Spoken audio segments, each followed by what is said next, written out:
The Google Home Mini went on sale in the UK on October 19, 2017. It instantly caught our attention as a smaller and cheaper version of the standard Google Home, priced sufficiently low to introduce the masses to the wonderful new world of smart speakers. But as much as we all love, and heartily recommend it, the Google Home Mini is not infallible. We've gathered a list of rumored features that we might see in the Google Home Mini 2. Number 1. When is the Google Home Mini 2 release date? At Google's annual hardware event on October 9, 2018, the company announced a new Google Home Hub, but no changes to the existing Google Home Mini. Smart speakers are a relatively new product category, which means they are not necessarily going to be updated every year, but we can't ignore the fact Amazon is now up to the third generation with its rival Echo Dot. Both Google Home Mini and the standard Google Home are in their first generation. The Google Home was announced in May 2016, but wasn't released in the US until November 2016. It made its way to the UK in April 2017. Meanwhile, the Google Home Mini was announced on October 4, 2017, alongside the Google Home Max, which has not yet become available in the UK, and went on sale 2 weeks later. Will we be waiting until October 2019 for an update to Google Home Mini? Potentially. Number 2. How much will the Google Home Mini 2 cost?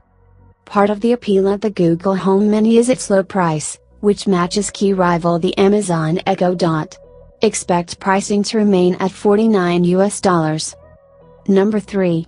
New features we'd like to see in Google Home Mini 2. According to the leaks and rumors. A better touch interface. The Google Home Mini originally had a touch interface just like the Google Home, but Google was forced to deactivate it when it was discovered that the Mini was listening in on conversations without its owner's knowledge. Today only the volume buttons to either side are active on the Google Home Mini. We'd love to see Google properly implement its touch interface on the Google Home Mini 2. Proper Bluetooth speaker support. Google Home Mini supports Bluetooth, but only to the extent that you can stream audio from your phone or tablet to blast out from its internal speaker.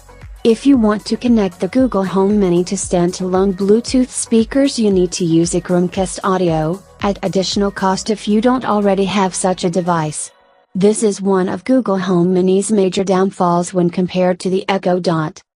This is one we can now thankfully cross off our list.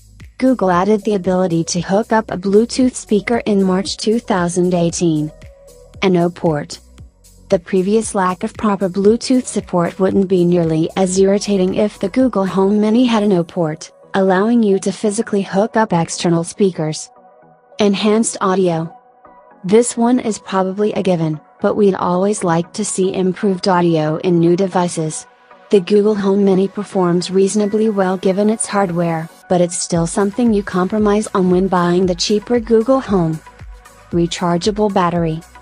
Google Home Mini is designed to be plugged into the mains in a kitchen or bedroom and left there, but its size means it would be a useful device to take to all the places you might take a portable Bluetooth speaker and tether it to your phone rather than Wi-Fi. This would only be possible, of course, if an internal battery meant it didn't always need to be plugged in. A more national wake word. Maybe it's just us, but constantly repeating "Hey Google" or "OK Google" leaves us a little tongue-tied. We'd like to be able to wake up Google Assistant inside the Google Home using a wake word of our choice. This also features on our wish list for Google Home 2.